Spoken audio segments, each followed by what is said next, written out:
The Green Book is a travel guide. It was started in 1936 by a Harlem postal worker whose name was Victor Green. Mr. Green, he recognized the need for African Americans to be able to quickly identify the places where they may be able to stop and get food, get gas, have auto repairs, the things that you may consider that would be needed on the road, and to do so safely during an era of racial segregation. And so what we're primarily doing is going through the Green Book and verifying where those places were listed and located. And then additionally, we are doing archival research as well to find archival photographs, documents that may talk about the different businesses and people that are found in the Green Book. We are also documenting stories of travel in general. My name is Sylvia Clifton West, and I'm a resident of Raleigh, North Carolina, born and raised. My family loved to travel. We always traveled. Mommy and Daddy would always pack food. I was like, why are we packing food? It's not like, we're not broke. Can't we stop and get lunch? Can't we stop and get dinner?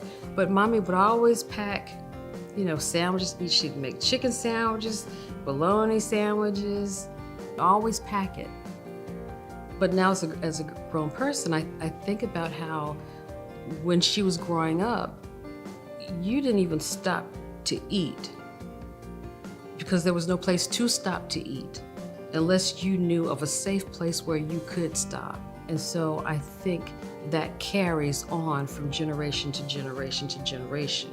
My time within the history department has definitely provided the content that I needed to be able to do this work effectively. For example, I had the opportunity to take an oral history class that proved really helpful because now I am doing oral histories out in the field to be able to complete this project. It's important because so many people that are younger than I am, they don't have a clue. They just don't know. I've talked to people that are older than I am, and they've never heard of the Green Book. So that book is very important to show that there were places out there where people actually opened up their home. They didn't know you, but they were willing to take you in, share their bed, their laundry, cook for you, give you their food, give you gasoline. Most of these people, they weren't rich. They didn't have anything, but they were willing to share because they knew how hard it was. That's important to tell. This work is so important and meaningful because it incorporates a lot of people.